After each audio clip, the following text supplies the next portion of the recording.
en direct sur l'île Mode. Mesdames, Messieurs, Shalom, nous nous retrouvons pour le 4e épisode de notre série Morale de guerre avec le Rav Menachem Ackerman. Cette série, c'est donc hebdomadaire, vous le savez. On aura 6 épisodes. C'est chaque lundi soir à 17h en France, à 18h en Israël. Et bien sûr, si vous nous écoutez sur YouTube, n'hésitez pas à vous abonner à notre chaîne. La semaine dernière, on a commencé à parler justement du politique et du religieux dans la pensée du Rav Kook. Et Rav Ackerman, tu as pris appui sur le texte du Rav Kook, les Malach Haïdéot, qui est traduit par l'évolution des idéaux. Et en guise d'introduction, pour ouvrir cet épisode, je citerai 2 phrases du professeur Beno Gross dans son commentaire sur ce texte. Je ne sais pas si vous voyez à l'écran, mais tu l'as montré la semaine dernière, puisque le professeur Beno Gross a traduit et commenté. Bien que gravement dénaturée durant les siècles d'exil, l'idée divine se réduisant à une confession rituelle et la société juive à une multitude d'associations communautaires, l'aspiration à la réalisation de l'union des 2 forces spirituelles et matérielles n'avait jamais cessé d'animer les espoirs du peuple dispersé. Et en deuxième phrase, voilà comment Beno Gross ouvre dans la présentation. Il nous dit comme ça: l'objectif de ce texte nous enseigne qu'il faut étendre l'identité d'Israël comme celle d'une collectivité qui a pour vocation de veiller à la conservation de la véritable valeur de l'homme en maintenant une union parfaite entre les forces intellectuelles et les forces vitales. C'est surtout dans la vie de la nation qu'il convient de réaliser concrètement, dans un cadre social et politique, les exigences de l'idée divine, les valeurs de la justice et du droit, chaque individu en amenant sa participation à l'identité collective. Voilà, je rappelle bien sûr que le lundi, le cours de lundi, il est l'Unishmat, Michel et Abraham Sananes. Bechavadaram. Chazak Baruch, merci pour cette magnifique introduction. Comme tu as dit, en fait, c'est un cours qui se fait maintenant en 2 parties, puisque la semaine dernière, j'ai expliqué les idées du Rav Kook sans qu'on ait eu le temps, en fait, on a eu le temps d'étudier sur texte. Et aujourd'hui, ce qu'on va faire de spécial, c'est qu'on va pouvoir étudier. Alors, comme je l'avais signalé, c'est la traduction du Malach Haïdéot a été faite par professeur Beno Gross, Zichrono Livracha, dans ce livre qui s'appelle Les défis du destin juif, dans lequel aussi il a donné son propre commentaire. Donc vous êtes invité à l'étudier du début jusqu'à la fin avec le commentaire de Beno Gross. Et j'ai pris des passages pour qu'on puisse avoir le temps, si Dieu veut aujourd'hui, d'étudier tous ces passages en une fois, en 1 heure, et qu'on ait un goût de la manière dont le Rav Kook transmet ses idées dans son langage à lui, bien entendu traduit en français. Alors, on va tout de suite commencer. Alors, donc, en fait, on va reprendre les idées, mais étudier dans le texte du Rav Kook, et j'espère que ça va permettre d'approfondir, et donc je vais réexpliquer au fur et à mesure de la lecture. Donc, on est ici dans le chapitre 4, on va voir un texte du chapitre 4, du chapitre 5, et si mes souvenirs sont bons, du 6e ou du 7e. Comme je vous ai dit, j'ai découpé, c'est-à-dire que c'est des petits passages du livre. Tout d'abord, mais l'idée divine et l'idée nationale juive, je vais encore un petit peu agrandir pour que ce soit encore plus lisible pour tout le monde, voilà. Mais l'idée divine et l'idée nationale juive sont à ce point imbriquées l'une dans l'autre que chacune porte en elle également la vigueur de la racine de l'autre.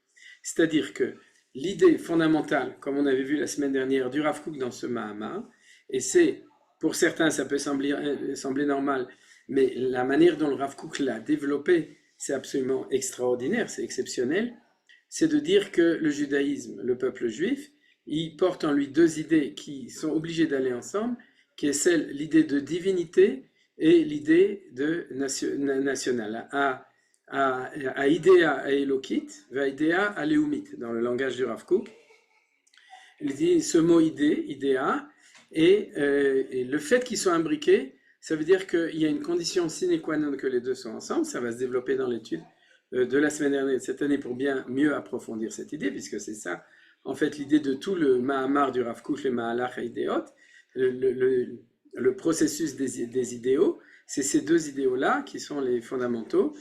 Et là, il donne une idée qui est optimiste, qu'on va retrouver, c'est que chacun porte en elle l'autre.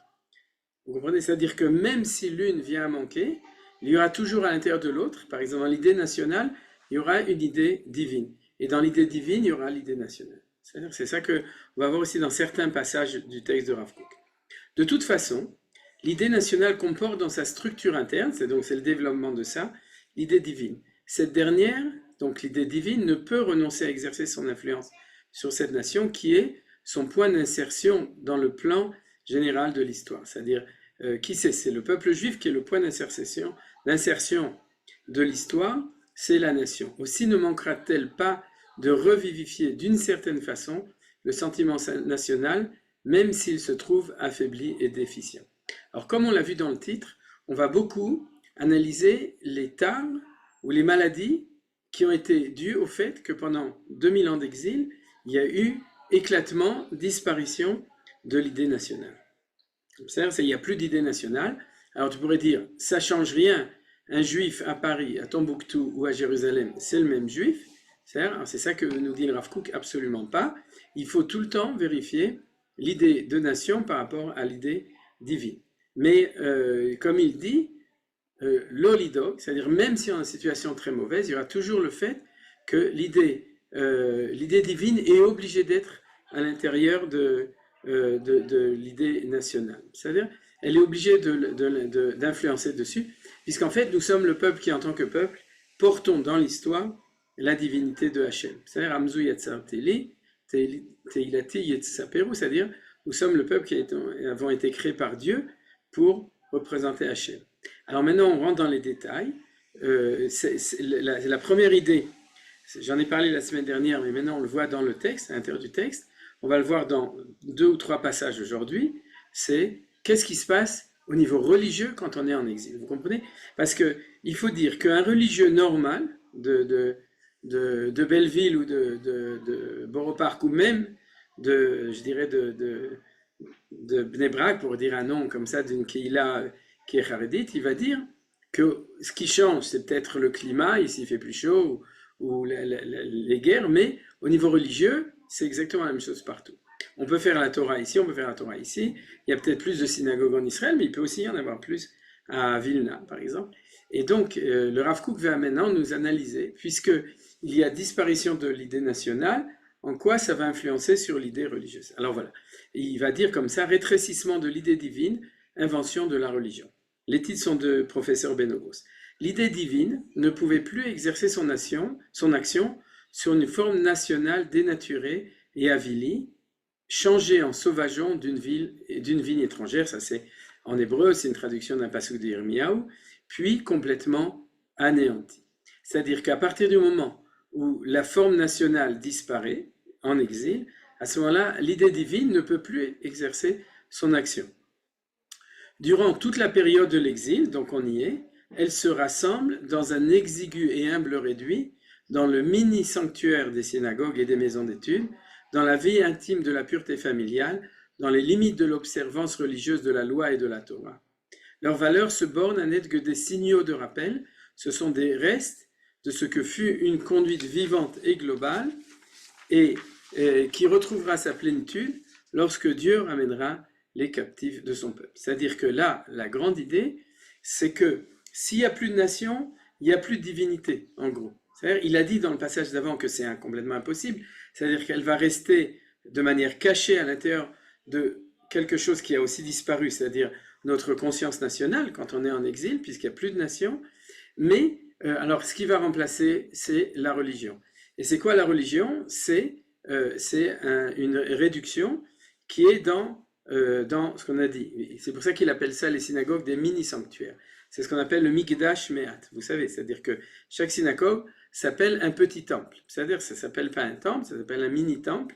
Et le Rav Kook signale ça. La maison d'études, ça va remplacer aussi le Beth HaMikdash. Alors de nouveau, faire attention, quand on est en Eretz Israël, il y a aussi des synagogues, il y a aussi des maisons d'études. Mais il y a une réduction due à ça. La vie intime de la pureté familiale, on ne parle pas du mikvé, on parle du fait qu'à l'intérieur du noyau familial va se trouver le judaïsme dans les limites de l'observance religieuse de la loi de la Torah. C'est-à-dire que c'est ce qu'on appelle la datiout, la religion, c'est-à-dire que c'est l'observance. Et nous dit le Rav Kook, fais attention, c'est pas ça la Torah. Et c'est pour ça qu'il fait la différence entre idée divine et idée religieuse. C'est-à-dire que quand on est en dehors d'Israël, ça devient datiout, et quand on est en situation normale, c'est elokut. C'est-à-dire à rayon, à idéa, à elokit. Alors bien entendu, elle inclut dedans, mais elle est au-delà de cela, et c'est ce qu'on va voir. Et donc, il amène cet enseignement connu du Sifri, qui est des signaux de rappel, c'est Atzivilar Tsiunim.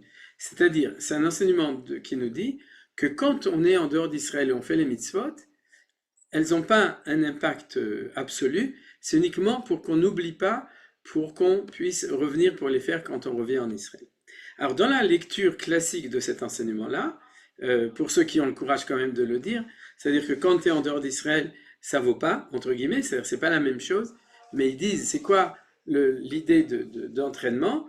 C'est qu'on fera la même chose, mais la valeur, c'est quand on est en Israël, et quand on est en dehors d'Israël, à ce moment-là, on ne fait que de le garder pour garder la mémoire de ce qu'on fait. Mais ça veut dire quoi? Prenons exemple, on met les tefilines. Mettre les tefilines au premier temple, deuxième temple, pendant l'exil ou au troisième temple, c'est la même chose. C'est la même action, sauf que elle a moins d'impact quand on est en situation d'exil.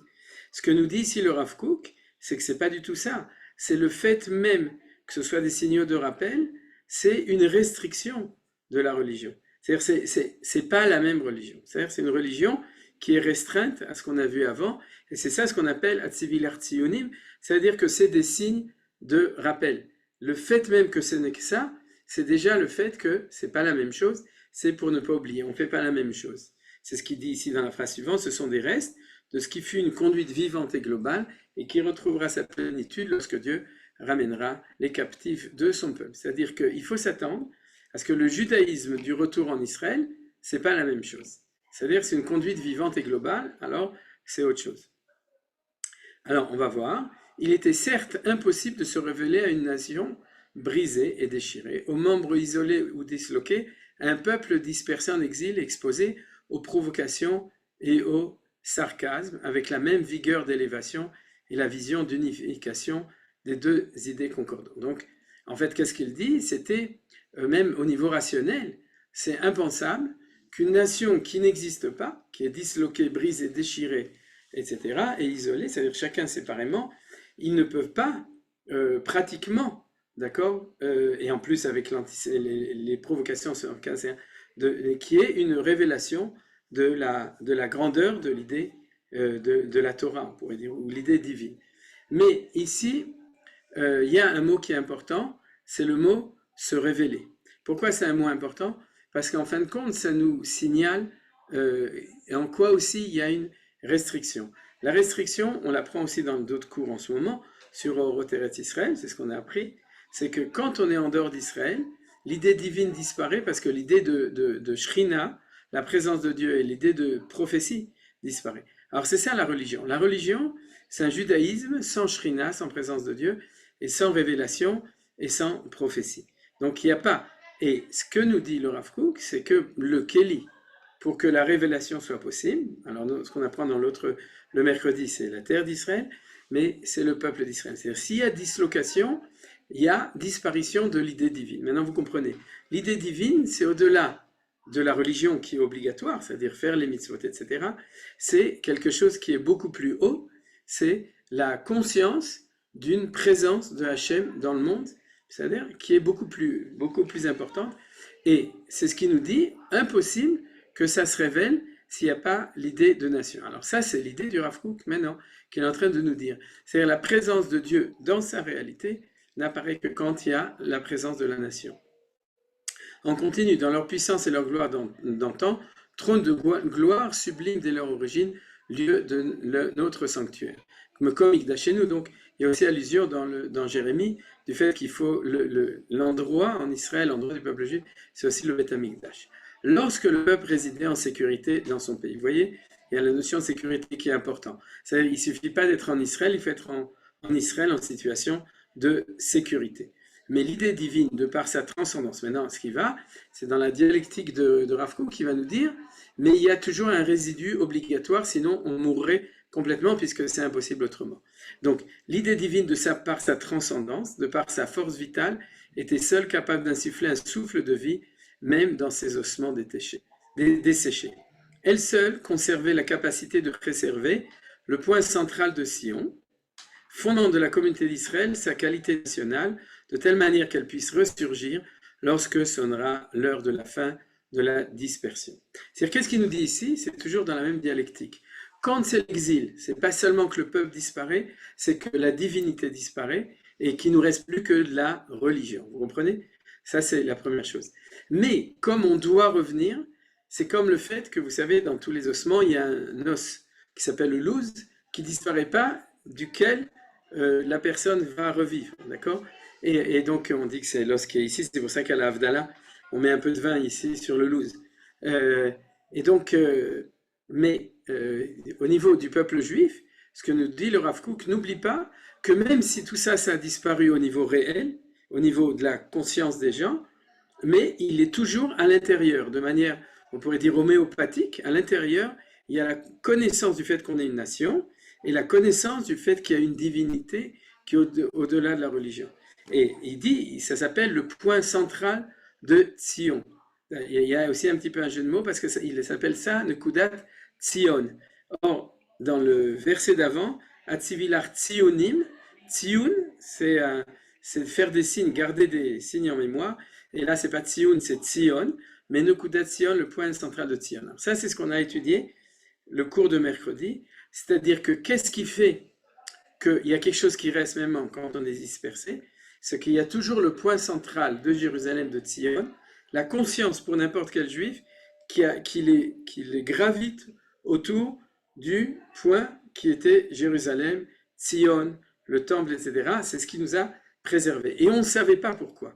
On ne savait pas pourquoi on disait le Shana Haba Yerushalayim. On pensait que c'était parce qu'il y aurait le Beth Amikdash, parce qu'il y aurait le Mashiach. Parce qu'en temps de Galout, il n'y a que ce point-là qui est celui qui nous maintient le principe de la nation et donc le principe de divinité, et ce qui est la garantie qu'un jour viendra où on reviendra. Maintenant, il y a un point important, c'est que le Rav Kook appelle la galoute les ossements desséchés. Vous savez de quoi on parle? On parle de la prophétie d'Ézéchiel. Est-ce que ces ossements vont pouvoir revivre? Et puis Hachem lui montre. Et quand on parle des ossements desséchés, c'est la nation qui est disloquée, donc chaque individu ou chaque groupe, ça s'appelle des ossements desséchés. C'est-à-dire, d'abord ils sont desséchés parce qu'il n'y a plus la vitalité de la nation, et ensuite c'est des ossements parce qu'ils sont dispersés un petit peu partout. Et la résurrection, le retour en Israël, c'est ça qui s'appelle donc la résurrection dans Yecheskel. Alors on continue, du coup il faut que je fasse un tout petit peu plus petit, dans le passage suivant qui est dans ce même chapitre, et qui explique toujours la même chose, le rétrécissement de l'idée nationale dans un cadre communautaire et familial. Voici maintenant l'idée nationale juive affligée, timorée. Elle ne devait son élévation et son rayonnement, sa gloire et sa force, qu'à la présence plénière et parfaite en elle de l'idée divine. Donc ce que nous dit le Rav Kook, c'est-à-dire que l'idée nationale elle-même, non seulement elle a disparu parce qu'on est dispersé, mais en plus elle perd de sa vitalité parce qu'elle n'a pas en elle l'idée divine.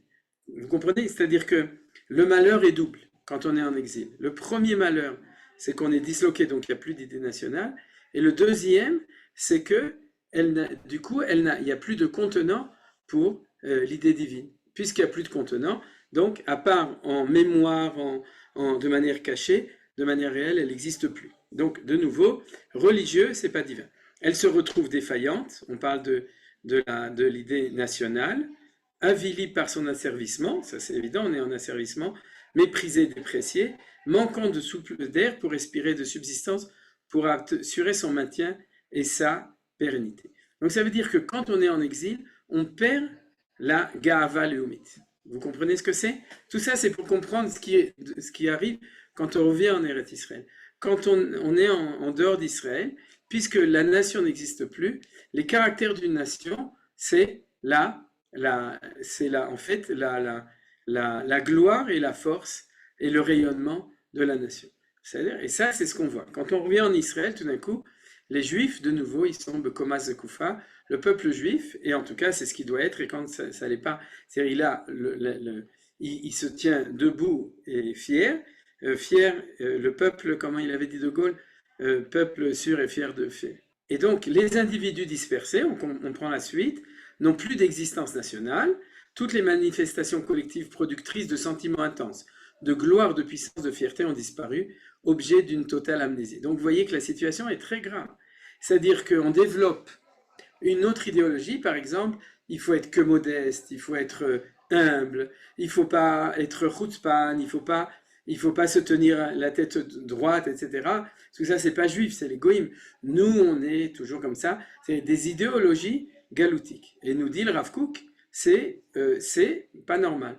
Parce que ce qui va en même temps avec la conscience nationale, c'est la gloire, la puissance et la fierté.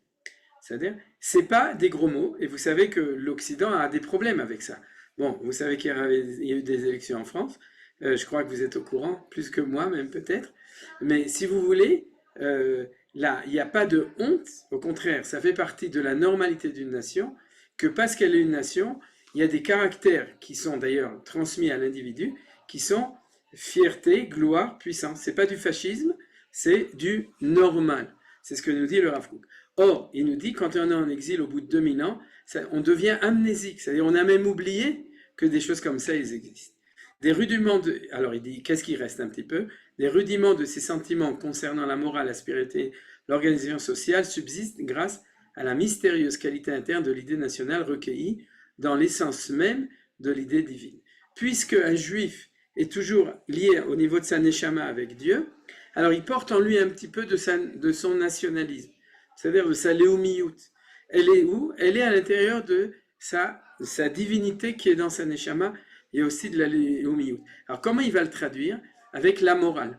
C'est-à-dire qu'un juif d'exil va toujours être en recherche de morale. Or, la morale n'est pas une vertu individuelle, c'est une vertu sociale. C'est-à-dire, bien que d'autres ne pensent pas comme ça, le Rav Kook le dit clairement. C'est-à-dire que la morale, c'est une vertu d'une société. Et comme on n'a pas de société, alors on développe de manière même trop forte le besoin d'être moral.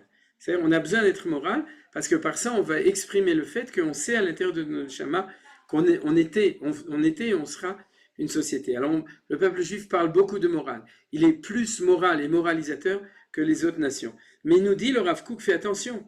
Tu risques d'avoir des débordements. Par exemple, des morales qui sont contre des valeurs de fierté, de gloire, de puissance. Et à la place de ça, il faut toujours reconnaître l'autre, il faut s'écraser devant l'autre, etc. Toutes sortes de valeurs morales qui sont différentes, qui sont des détournements. Mais la recherche de la morale, c'est la suite. La spiritualité, c'est parce que dans notre sentiment national, on sait qu'il y avait aussi le côté divin, et c'est la recherche donc, non pas du divin, mais de la spiritualité. C'est-à-dire, on ne sait plus qu'on recherche le divin de la même manière, parce qu'on a arrêté de boire divin, c'est-à-dire d'être relié avec une vraie relation vis-à-vis de Dieu, il n'y a pas de prophétie, mais alors ça se traduit en spiritualité et l'organisation sociale. Ça, c'est évident que ça fait partie des traductions, même si on est en dehors des idées de société. Et tout ça, comme je vous ai dit, c'est parce qu'on a à l'intérieur de nos chamas, mais pas de manière vraiment réelle.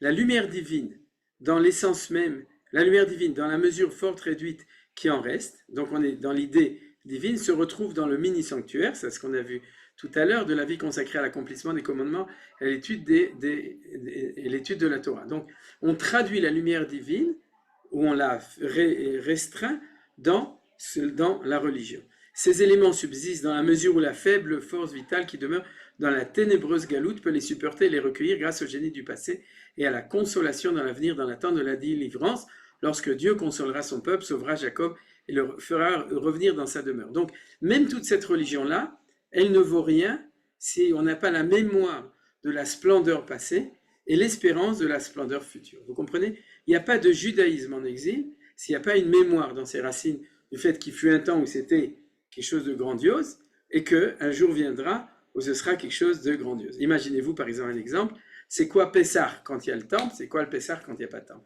C'est quoi Yom Kippour quand il y a le temple, c'est quoi Yom Kippour quand il n'y a pas de temple? C'est-à-dire c'est quoi les slichot quand il n'y a pas le kotel et les slichot quand il y a le kotel? C'est-à-dire ça c'est de notre temps, mais de manière générale. Donc il y a une très faible force vitale, c'est-à-dire, et qui aide malgré tout avec tout ça. Alors, ce que nous dit le Rav Kook, c'est qu'on a vu qu'il y avait amnésie. C'est-à-dire amnésie, ce qu'on appelle aujourd'hui un mouvement très connu, amnésie internationale. Quand le peuple juif est dispersé dans le monde entier, à ce moment-là, il nous dit, les gens oublient complètement leur véritable identité.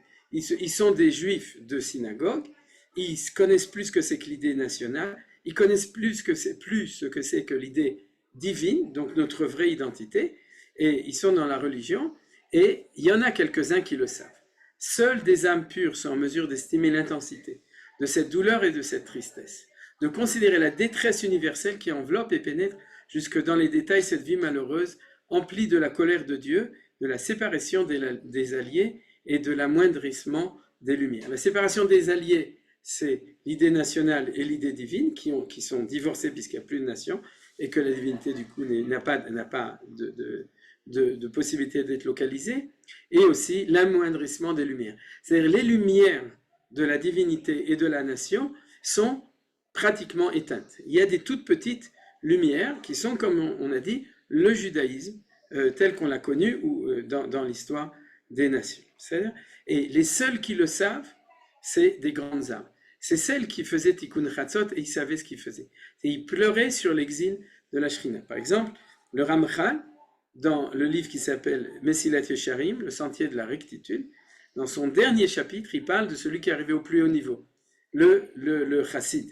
Et il dit, c'est quoi le chassid? C'est celui qui a lu ce passage du Rav Kook. Vous avez compris? C'est pas celui qui fait plein de bonnes actions, c'est celui qui a conscience de l'anormalité de cette situation et qui est en souffrance et donc en demande que les choses changent. Alors on va terminer les passages du 4e chapitre. L'écart entre elle et l'idée nationale, cause principale des indécisions et des confusions dans le domaine social et politique, ne peut être réduit que dans le lieu de leur union naturelle en Israël, lors de la résurrection totale du peuple dans son pays et le rétablissement de cette souveraineté. Qu'est-ce qu'il dit? Il dit quelque chose de très important. Lorsqu'on est en exil, le monde entier souffre du fait qu'il y a séparation entre l'idée divine et l'idée nationale, et qui fait que du coup, le domaine social et politique, dans l'histoire du peuple juif et dans l'histoire universelle, souffre. Et il appelle ça les indécisions et les confusions. C'est-à-dire que comme l'idée nationale en Israël n'est pas nourrie de l'idée divine, à ce moment-là, l'idée nationale est en mauvaise santé, et dans le monde entier, on a indécision et confusion. C'est-à-dire on a une mauvaise santé de l'histoire politique du monde entier. C'est-à-dire ça peut être l'histoire de toutes les histoires, disons, on pourrait dire de tous les royaumes, des empires parmi lesquels on était, etc. Et puis ça va expliquer le fait, c'est ce qu'on avait étudié dans le premier texte de Manitou, il y a 3 semaines, le fait que le retour d'Israël se passe en même temps que des révolutions et des recherches au niveau social et politique incroyables. C'est-à-dire une remise en question de systèmes qui ont duré pendant ces 2000 ans, et que tout d'un coup le monde entier est en train de rechercher autre chose. Pourquoi? Parce qu'il sent que l'idée divine et l'idée nationale en Israël est en train de revenir. Voilà, ça c'est ce que sous-entend. Alors on est dans le 5e chapitre, évolution des pratiques et des croyances. À l'époque du Second Temple, lorsque la grande lumière collective s'est occultée, la vie privée a commencé à s'affermir et à manifester son caractère particulier sur le plan pratique par la stricte observance de la Torah, de ses prescriptions dans leurs moindres détails. Et ça, c'est la 3e fois qu'on le voit. C'est-à-dire que le 2e temple, le premier temple, c'est le temple de la nation. Le 2e temple, nous dit le Rav Kook, c'était la préparation au temps d'exil. Et donc, pour se préparer, et on a eu une situation où il y a eu, à l'intérieur du peuple juif déjà, une dislocation. Vous vous souvenez de quoi a été détruit le 2e temple? De la Sinatrinam. La Sinatrinam, c'est quelque chose qui était congénital à toute l'histoire du 2e temple. C'était l'éclatement au niveau identitaire du peuple juif, bien qu'on habitait en Israël. D'ailleurs, il n'y avait pas de roi, il n'y avait pas de présence divine, il n'y avait pas de prophétie. Ça montrait ça ne marchait pas. Alors, par contre, c'était déjà la préparation à ce qu'on appelle la vie privée. Oui, c'est-à-dire la dimension pratique, individuelle, sur le plan pratique, et il dit la stricte observance de la Torah et de ses prescriptions dans les moindres détails. Alors, il ne faut pas croire que Rav Kook est réformé et qu'il critique on va voir en fin de compte qui dit que c'était la volonté de Dieu. C'est-à-dire Hachem voulait nous amener à prendre notre responsabilité au niveau individuel, développer, même hypertrophier cette dimension unique de la Torah, qui est la stricte observance, mais tout ça, c'était voulu par Dieu pour qu'il y ait un temps d'histoire où ce soit développé, mais d'un autre côté, c'est quand même un signe de quelque chose qui ne marche pas très bien. Et sur le plan spéculatif, par l'énoncé des théories portant sur le faisceau de la vie éternelle. Alors ça, j'en ai aussi parlé la semaine dernière, et donc maintenant, on le voit dans le texte du Rav Kook, c'est-à-dire que ce qu'il dit ici, c'est que, en fin de compte, les deux signes d'une religion de Galout, c'est le premier, que tout est dans la stricte observance, et le deuxième, il est sur une projection de la récompense de notre observance au niveau individuel. C'est-à-dire que quand tu fais la Torah, quand tu es religieux, ouais, qu'est-ce qui t'intéresse? Ton Olam Haba à toi, ton Gan Eden à toi, ton paradis à toi. Oui, ou Dieu en préserve pour faire peur aux gens, ton Gehenom à toi, ou ton truc, etc., ton Gilgul à toi, etc. C'est-à-dire que la carte d'identité d'un juif d'exil, c'est celui qui vit sa vie, non pas au niveau de la divinité, mais au niveau de la religion, des mitzvot, et celui qui vit sa projection de récompense sur au niveau individuel. Je fais les mitzvot, aujourd'hui j'ai fait 25 mitzvot, donc j'ai gagné encore une petite part dans mon Gan Eden, dans mon paradis, ou dans mon Olam Haba. C'est-à-dire tout est pensé dans une dimension individuelle, des personnes individuelles et les récompenses et les sanctions qui les attendent. Ces principes se présentaient et étaient vécus jusque-là à travers la manifestation de l'idée divine en tant qu'âme collective de la nation. Ça, c'est le chidouche extraordinaire de Rav Kook. Pourquoi à l'époque du premier temple on ne parle pas de ça? Parce qu'on n'avait pas besoin de parler de ça, parce que les principes du fait qu'on a une récompense qu'on a une vie qui est au niveau de l'éternité, on le vivait parce qu'il y avait la présence de Dieu dans la nation du peuple juif.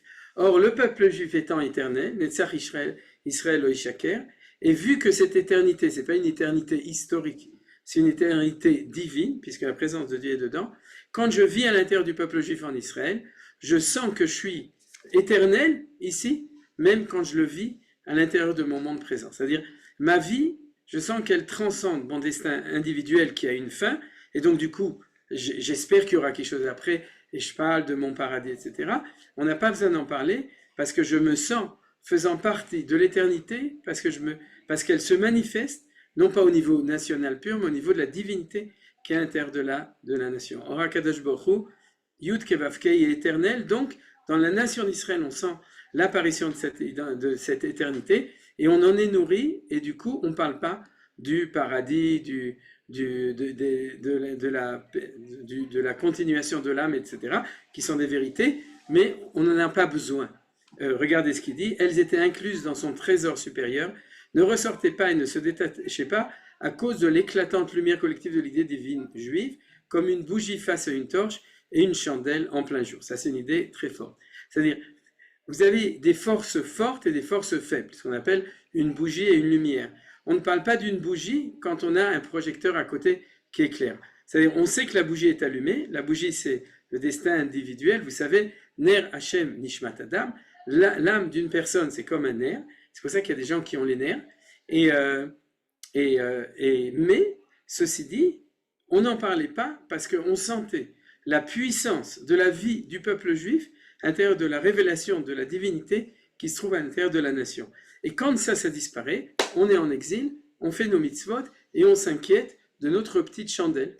C'est-à-dire, désormais, à la place de l'idée divine au zénith, de sa grandeur et par le fait de son occultation, l'idée religieuse pouvait apparaître dans toute sa diversité et sa pleine extension. C'est-à-dire qu'en fin de compte, le soleil s'éteint, alors on voit toutes les petites lumières.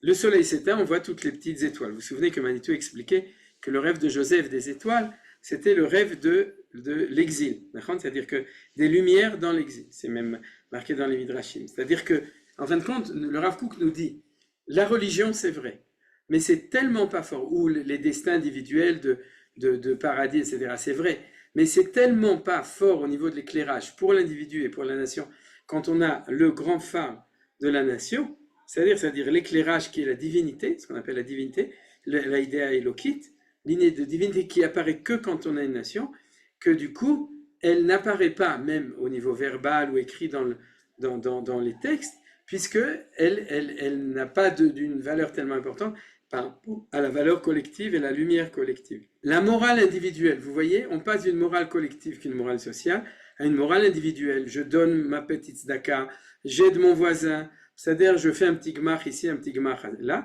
tout ça c'est vrai, mais c'est des petites chandelles par rapport à une organisation, à une réalité collective, l'intérêt porté à la vie éternelle de la personne, non pas de la collectivité, le souci scrupuleux du détail dans tout acte lié à l'esprit global de la Torah correspondait bien à l'amoindrissement de l'idée spécifique du divin à côté du caractère privé de l'idée religieuse. Vous voyez? Donc vous avez ici un amoindrissement parce qu'on est toujours dans la même chose, on devient pratique. C'est ça l'idée extraordinaire de Rav Kook. La galoute, ouais, la maladie de la galoute, c'est qu'on devient pratique. L'avantage, c'est qu'on développe notre responsabilité individuelle. Mais on est pratique. C'est-à-dire, c'est le caractère privé. L'acceptation avec toute son implication au niveau religieux, pas au niveau national, au niveau religieux. L'acceptation déterminée de ces idées par la nation devait conférer à celle-ci une grande vigueur. Ça, c'est quoi? C'est qu'en fin de compte, on a été d'accord de ça. Pourquoi on était d'accord? Parce qu'on sentait qu'il fallait, pendant longtemps, développer la responsabilité individuelle. Donc la nation a été d'accord de renoncer à son nationalisme, à sa nationalité, pour pouvoir permettre de voir les petites lumières. Vous comprenez? C'est comme si le peuple juif a dit, pendant un certain temps, on est d'accord d'éteindre le soleil pour que chacun puisse voir sa petite bougie. Elle lui a fourni un viatique qu'elle pouvait aussi emporter avec elle dans l'exil et dans l'errance. Et lui a également frayé la voie pour qu'elle puisse, et c'est ça que nous dit le Rav Kook qui est très profond, qu'elle puisse parvenir progressivement par un processus complexe et détourné à son but ultime. C'est-à-dire que c'est une refoua. Ça veut dire que grâce à ça, on est en train de se guérir par ça, de cela lui-même, et que le but ultime, c'est quoi? Le retour dans toute son intensité de la manifestation de l'idée divine en son sein. C'est-à-dire quoi? Que l'exil nous prépare au retour. C'est-à-dire au retour au collectif, la nation et l'idée divine. Le peuple. Alors il dit, au moment où ça arrivera, c'est le moment où on pourrait dire, chacun aura fait sa préparation individuelle, ça va prendre très longtemps, 2000 ans, et même avec le deuxième temple, 2500 ans, donc c'est un processus d'histoire très long, et grâce à ça, un jour, on est censé se réveiller et se dire, c'est pas nous. Oui, on n'est pas normal, on n'est pas nous-mêmes. Et donc, on va vouloir revenir à la nation, donc on va devenir sioniste, vous comprenez? C'est redevenir sioniste, c'est prendre conscience que le judaïsme est malade d'un individualisme à outrance, et donc on va faire des kibbutzim. C'est quoi les kibbutzim? C'est le collectivité à outrance. Alors, le peuple prenant alors conscience de sa véritable vocation, qui met au lam urshanim kadmoniot, malachi, fondamentale et longue éducation, de l'élargissement de l'influence de la mentalité religieuse pour l'accomplissement scrupuleux des lois de la Torah et des prescriptions anciennes et nouvelles des rabbins, soutenues par un intérêt marqué pour la vie éternelle de la personne individuelle. Donc tout ça, c'est l'établissement. Maintenant, l'idée divine, on continue encore un tout petit peu dessus, primauté du collectif et un monde qui vient, l'idée divine en tant qu'âme de la nation va de la collectivité à l'individu. C'est-à-dire que l'idée divine, c'est pas mon expérience spirituelle personnelle, c'est pas mon expérience religieuse personnelle, c'est quelque chose qui va de la nation, la collectivité à l'individu dans un mouvement de propagation rectiligne. C'est-à-dire quelqu'un qui n'est pas dans la notion de nation, alors il ne peut pas recevoir l'idée divine. Le principe de la manifestation de son activité vise le collectif. Vous comprenez le Rav Kook qui répète tout le temps? Il n'y a pas de religion juive véritable, c'est-à-dire de spiritualité, si tu n'es pas, en tant que nation, en Eretz Israël. Vous voyez que c'est bien entendu tout à fait différent du discours qui est tenu par les autres rabbanim, surtout aujourd'hui. L'individu lié à la communauté et partie intégrante de celle-ci jouit pleinement de l'imposante richesse de la lumière divine qui l'épanche dans le groupe. C'est-à-dire quand on est lié à la communauté partie intégrante, on ne parle pas de la communauté de votre synagogue, on parle du Ham Israël, à ce moment-là, même s'il n'est pas religieux, c'est comme ça que je traduis, il reçoit une part de divinité parce qu'il est lié avec le Tzibour. C'est-à-dire il est Mechoubar im Tzibour, il n'est pas Poresh min Tzibour. Elle illumine et brille d'une façon éclatante à travers la trace spirituelle concrète de l'organisation spécifique de ce dernier. C'est-à-dire le dernier, c'est l'idée nationale.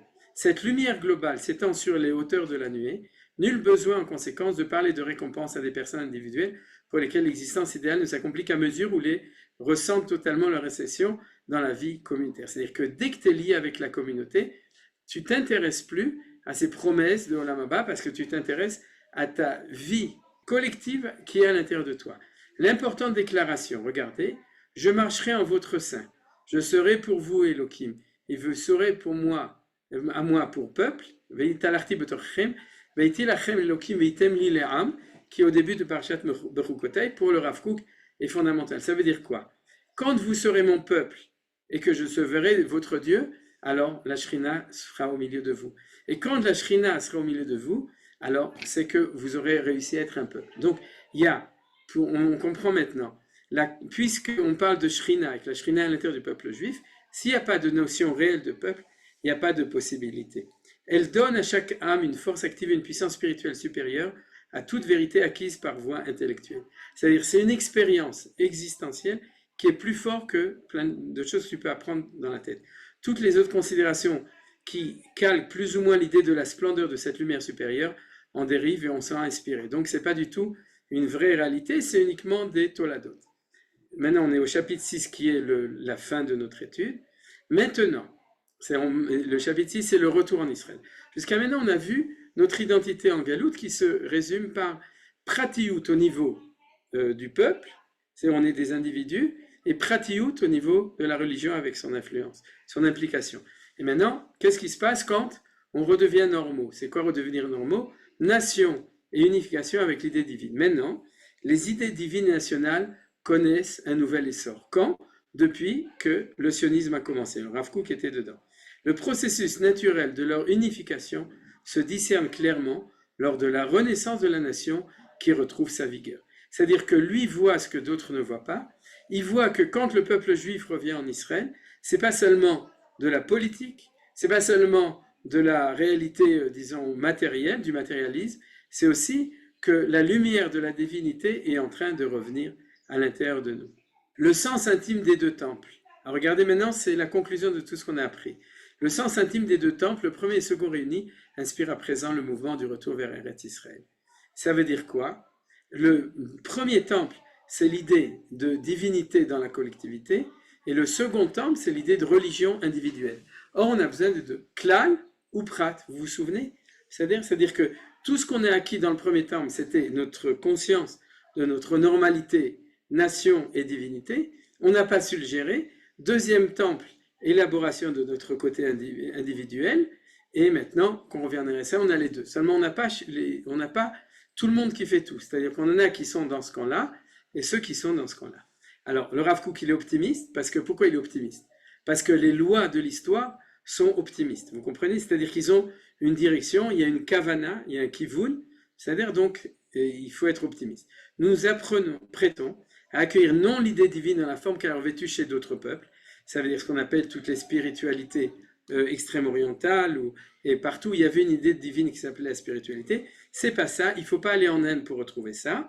Non l'idée religieuse coupée de son élan vital selon la figure qu'elle a empruntée durant l'exil, il ne faut pas perdurer uniquement dans la religion au lieu de la divinité, et non l'idée nationale séparée non plus. C'est qu'on a trois défauts. Celui qui va chercher la spiritualité autre part parce qu'il ne la trouve pas en Israël, celui qui va se maintenir dans la religiosité telle qu'on l'a toujours fait quand on était en exil, et celui qui, ne se reconnaissant pas dedans puisqu'il veut la nationalité, va jeter le bébé avec les langes, il va prendre la nationalité, mais il va combattre pour la séparation entre la nationalité et la divinité. C'est-à-dire tout d'abord la religion, mais derrière il va aussi combattre, et du coup il va empêcher la relation saine entre nationalité et spiritualité. Pas spiritualité, divinité.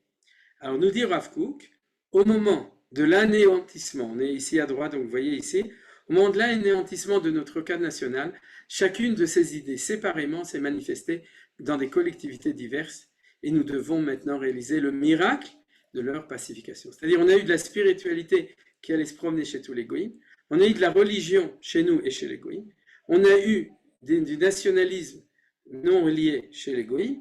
Et tout ça, maintenant, quand on vient en Israël, c'est ça notre projet, c'est de tout mettre ensemble.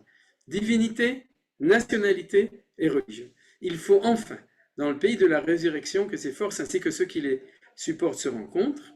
Chacun trouvera alors dans son antagoniste l'élément complémentaire qui lui fait défaut. Vous comprenez? Au lieu d'être en manifestation l'un contre l'autre, on a un projet, comment réussir à réunir ces trois forces ensemble. Spiritualité divine, religion et nation.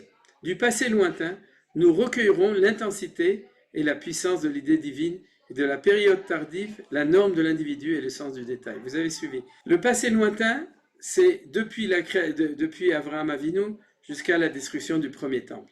C'est le temps où on avait l'intensité de la puissance de l'idée divine. On le trouve par exemple dans le Tanakh, quand on était le Tanakh. La période tardive, c'est la période du deuxième temple et de l'exil, des 2000 ans. On aura les normes de l'individu et le sens du détail. Tandis que le déploiement de la vie ne manquera pas d'apporter de croissant et d'inédit développement. C'est-à-dire, on sera étonné du fait que dès que tu réintègres les valeurs, tu as des choses que tu ne pouvais même pas imaginer qui vont se développer. Dans tout. Dans la spiritualité, dans la divinité, dans la religion et dans la nation, lorsque les choses reviennent dans l'harmonie des choses. Alors maintenant, c'est le dernier passage qu'on étudie, un chant nouveau. Ils arriveront en pleurs, dit Jérémie. Et là, je pense qu'il faut voir ça, pour nous, intégré dans nos derniers 9 mois qu'on a vécu. C'est-à-dire que en ce moment, il y a beaucoup de pleurs. Et nous dit le Rav Kook qu'il faut le voir dans une perspective beaucoup plus grande, c'est que le retour en Israël est accompagné de pleurs. Vous voyez, Bebechi Yavo, et quand Jérémie parle, il parle du Kibbutz Eliot, du retour en Israël. Il y aura des pleurs. Pourquoi il y a des pleurs? C'est au-delà de tout ce qui s'est arrivé au niveau du malheur des individus, de ceux qui sont tombés, des blessés, des chatoufim, de ceux qui sont traumatisés pour toute leur vie à cause de ça, etc. Et il nous dit, on est en train de voir, il y a au-delà de ça. Une certaine tristesse emplit encore le cœur de ceux qui reviennent vers leur héritage ancestral, c'est-à-dire de ceux qui reviennent. Elle provient de la sombre désolation causée par la rupture qu'introduit l'exil entre la plénitude de l'influx divin supérieur et la vitalité nationale d'une part, et l'influx religieux lors de ce tragique éloignement du support de la lumière éternelle de la collectivité nationale d'autre part.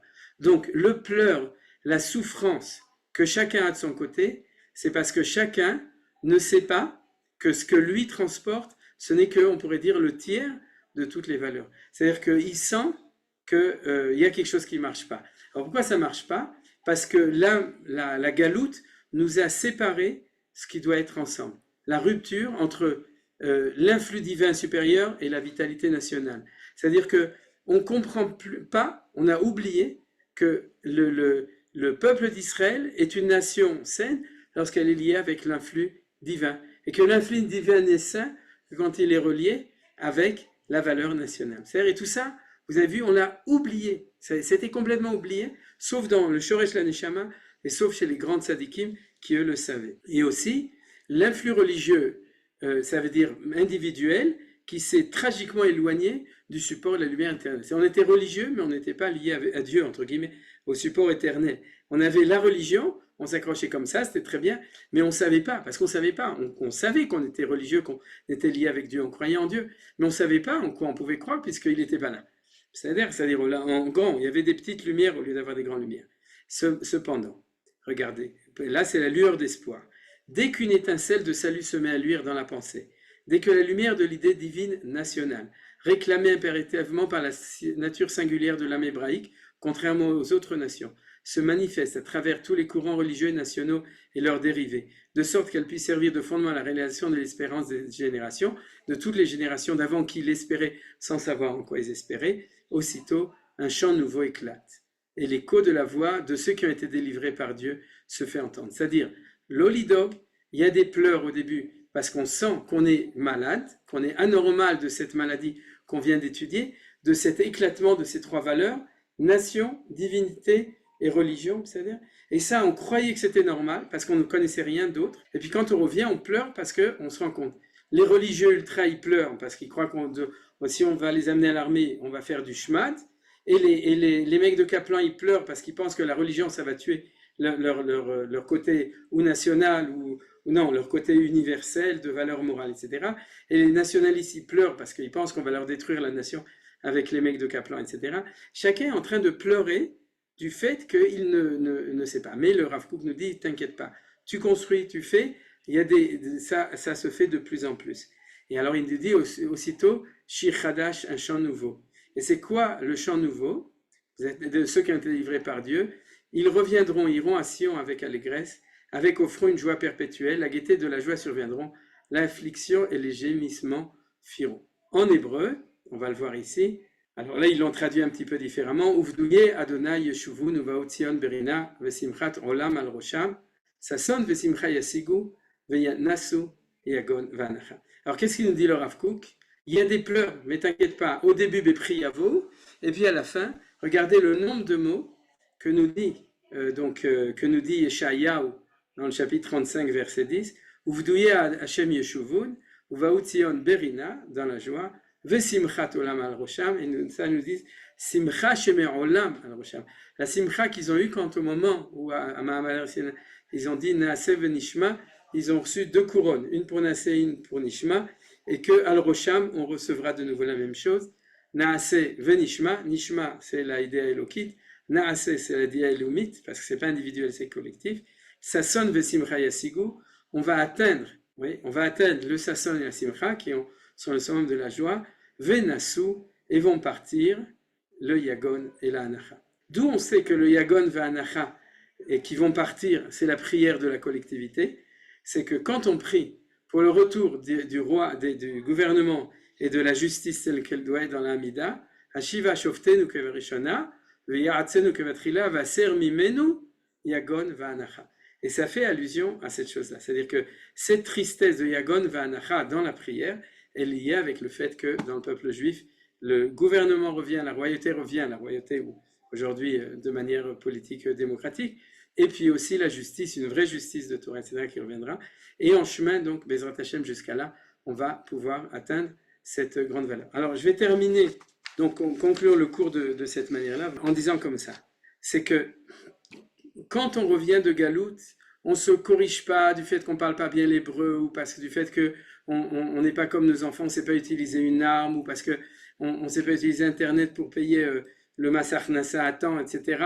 Tout ça, c'est des petites choses, ou parce qu'on ne trouve pas sa communauté tout de suite, ou des choses comme ça, ou qu'il fait trop chaud, ou qu'il fait trop froid, et tout ça. Tout ça, c'est de la fioriture.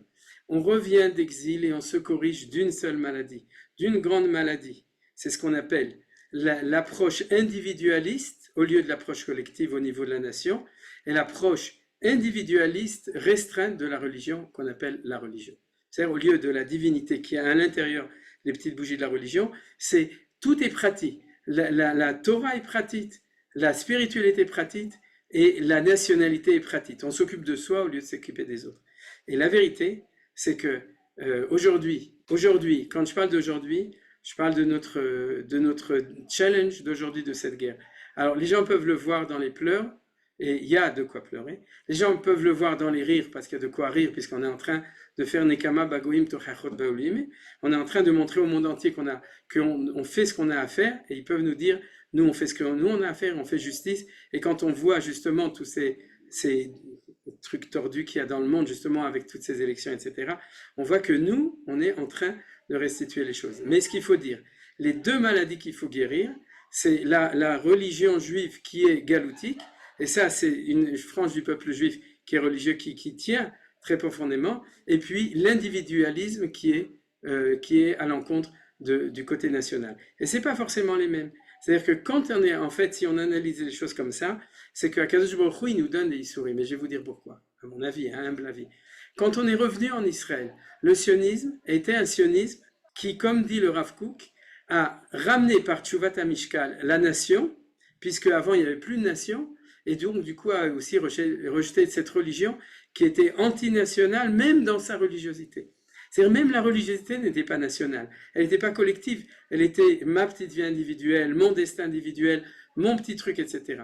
Donc quand le peuple juif s'est réveillé un jour, parce qu'il était guéri de ça, et qui a dit on redevient une nation, alors c'est venu en grande force. Le problème, c'est la souffrance, comme ça a été avec le refus d'une spiritualité qui n'était pas celle de la nation, mais celle d'un peuple, d'individus, c'est la religion, alors elle s'est détachée, le sionisme classique, elle s'est détachée de la possibilité de vouloir, de manière consciente, recevoir le Inyan Eloki, c'est-à-dire l'idéal de divinité. Et ça fait que elle a fini par se désagréger, et c'est ce qu'on appelle le post-sionisme, c'est-à-dire la post-restante, c'est-à-dire que dans l'idéal des post-sionistes, ils ont oublié la collectivité, ça devient un gros mot dans les écoles qui ne sont pas religieuses, on n'a plus le droit de parler de nation, c'est du fascisme, c'est pas non seulement qu'on parle plus de religion, on n'a plus le droit de parler de nation, et on s'occupe du destin individuel sans spiritualité même. C'est-à-dire au niveau du... Alors peut-être ça va ramener les gens à la spiritualité individuelle, Chabad, Breslav, Tchouva, etc. C'est-à-dire, mais ça veut dire qu'il y a un échec du nationalisme qui était génial, puisqu'il n'était pas nourri du idéal élokite, de l'idée divine, et donc même ceux qui étaient nourris de ça, une partie d'eux, pas tous, ont perdu cette notion de nation. Qu'est-ce que tout le monde dit? On croyait que nos enfants n'avaient pas cette idée de léomiout, qu'ils avaient perdu ça, et que donc du coup quand on les appellerait à l'armée, ils n'iraient pas, et on s'est rendu compte que la Neshama de Israël, elle est en bonne santé, et que les Juifs en Eretz Israël, nos enfants, etc., ils savent, et ils ont à l'intérieur d'eux, malgré des fois une désinformation d'éducation, ils ont à l'intérieur d'eux ce sentiment. Et cette fois-ci, plus que jamais, on se rend compte, même maintenant en ce moment, que le Aïnyan et Eloki, Vaïnyan et Leumi sont en train de se réconcilier. Et cette chose-là, même ceux qui ne le voient pas, il faut le dire, parce qu'il faut savoir que Dieu ne peut pas faire autrement que de ramener le Hémet. Comme c'est ça le Hémet, alors les choses, elles sont en train d'arriver, et il faut donc dénoncer d'un côté ces séparations. Il n'y a pas de idéa léoumite, Béli idéa élokite. Il n'y a pas de idéa élokite sans idéa léoumite parce que c'est de la datiout et c'est pas de la élokut. Et il n'y a pas de datiout sans la relation.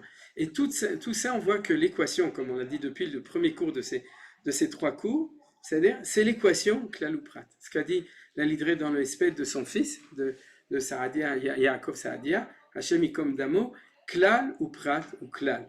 C'est-à-dire, le Prat, il ne faut pas l'effacer. C'est-à-dire, s'il n'y a que du Prat, alors il faut savoir qu'on est malade de galoute, qu'on soit religieux ou qu'on soit kaplaniste, on est malade de galoute.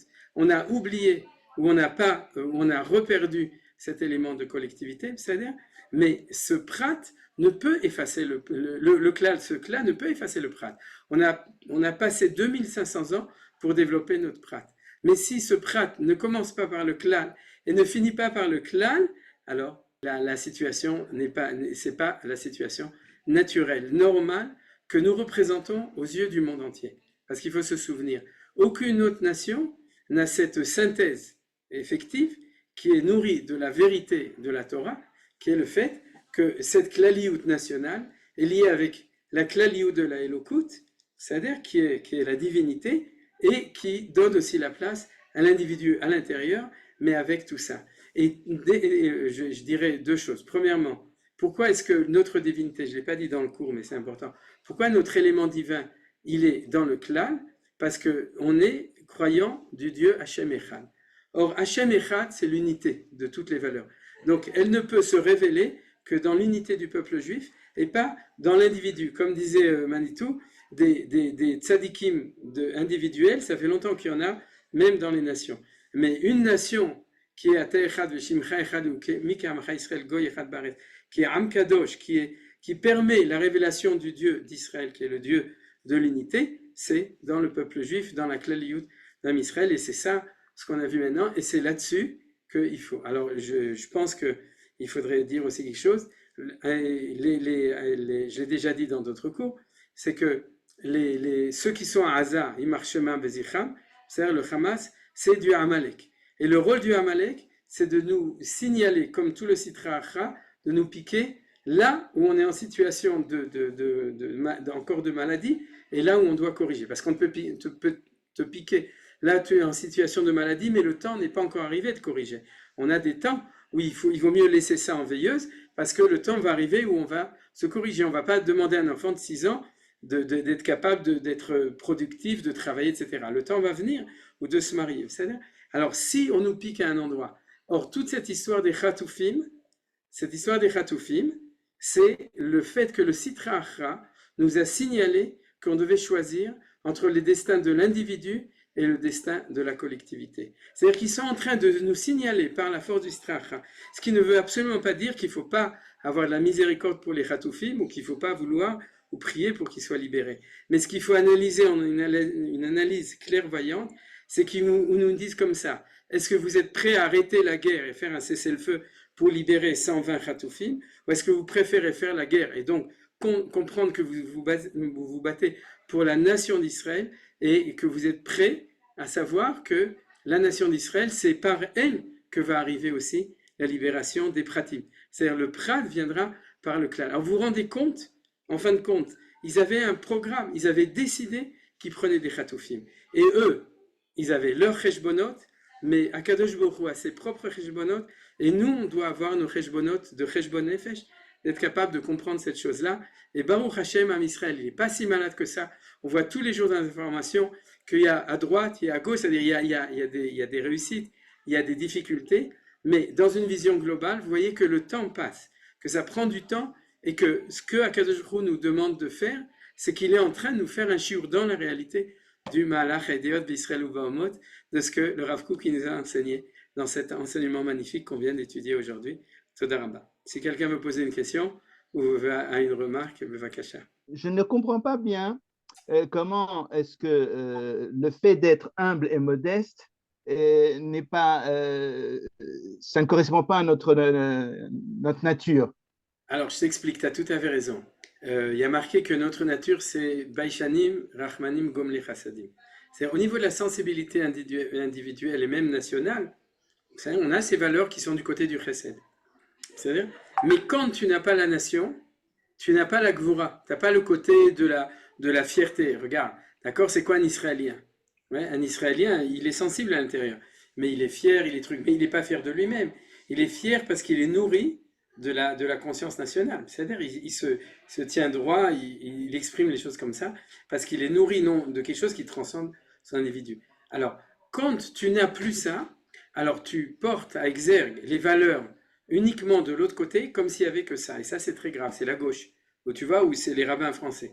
C'est-à-dire qui sont tout le temps, il faut être gentil, il faut être mignon, il faut s'écraser, il faut baisser la tête, etc. Maintenant, depuis qu'à l'État d'Israël, même les Juifs de Choul, ils ont relevé la tête. C'est-à-dire qu'il y a quelque chose... parce qu'ils sont nourris par la... Il ne faut pas oublier, un Juif de Choul, aujourd'hui, il est aussi nourri par la léomiout israélienne. Il le sait d'ailleurs. Absolument. Il faut dire, vous savez... Peut-être une des plus belles images, c'est les trois Tzanchanim au Kotel. Je le dis parce que vous savez que vous avez entendu que hier, il y a un des trois, dans l'Ifracha chez Alach le Bet Olamo. Mais cette image-là, d'ailleurs, elle est les deux ensemble. D'abord, droit, fier, et puis il regarde vers le ciel. C'est-à-dire, c'est Leumiyut, Gava Leumit, Gam Elokut en même temps. Mais ça, je crois que c'est très dangereux de dire que la vérité du fait que le peuple juif, comme Moshe Rabbeinu, est modeste, et Rahman, et Gomel Chassadim, tout ça c'est vrai, mais il faut pas oublier que c'est comme chaque chose. Toute chose qui est prise sans tout ce qu'il complète, qui est portée en truc, ça devient malsain et maladif. Voilà, vous savez. C'est le juif religieux qui est comme ça, et qui est replié, qui est misken, qui est rabougri, et on croit que c'est ça être... On croit que c'est ça être l'identité juive. Non. Il faut être en même temps Chayal et en même temps Bachur Yeshiva. Les deux ensemble, Safra et Saïfa. Merci pour le cours, magnifique. On connaît tous la blague de Manitou, à qui on demandait est-ce qu'il vaut mieux être pratiquant à Strasbourg ou bien Chiloni à Jérusalem. Mais il n'a pas répondu, il a fait une blague. Ouais. Le Rav Kook lui répondra, enfin, je voudrais ton sentiment là-dessus. Rav Kook répondit il vaut mieux être Chiloni à Jérusalem, parce que ça ne durera pas. Nachon. Et on le voit aujourd'hui. Nachon, Chazakou Baruch, c'est exactement comme ça. C'est que une fois, on avait demandé pourquoi il y a tellement de Chilonim en Eretz Israël au Rav Kook. Il a été une fois dans une Mayanot Marpé, dans des sources thermales. Et dit qui est-ce que tu as là-bas? Que des malades. Parce qu'ils savent qu'ils vont se guérir, donc ils vont dans la source thermale. Donc Eretz Israël, c'est Marian Metaher, c'est-à-dire c'est l'endroit, et donc les gens sont attirés parce qu'ils savent qu'ils vont être guéris. Et en ce moment, on est en train de guérir. On est en train de guérir de plein de choses qui étaient tordues depuis les accords d'Oslo. Et sans doute, depuis, comme on est en train d'apprendre, c'est pas les accords d'Oslo et c'est pas Ben Gurion. C'est 2000 ans qui ont fait qu'on a beaucoup de choses à réparer, Bezrat Hashem, si Dieu veut. Le livre de Beno Gross, il s'appelle comment? Ah oui, c'est Les défis du destin juif, politique et religion dans la pensée du Rav Kook. Besséder, Tov. Alors, pour ceux qui veulent à mercredi, sinon à lundi prochain, ce sera un nouveau sujet. Je ne sais pas encore lequel, mais sur morale de guerre, Bezrat Hashem. Merci d'avoir visionné cette vidéo. Je vous invite à vous abonner à notre chaîne InMode pour plus de replays, de conférences, de cours, d'interviews. Cliquez sur le bouton juste ici et vous êtes abonné à l'InMode. À très bientôt.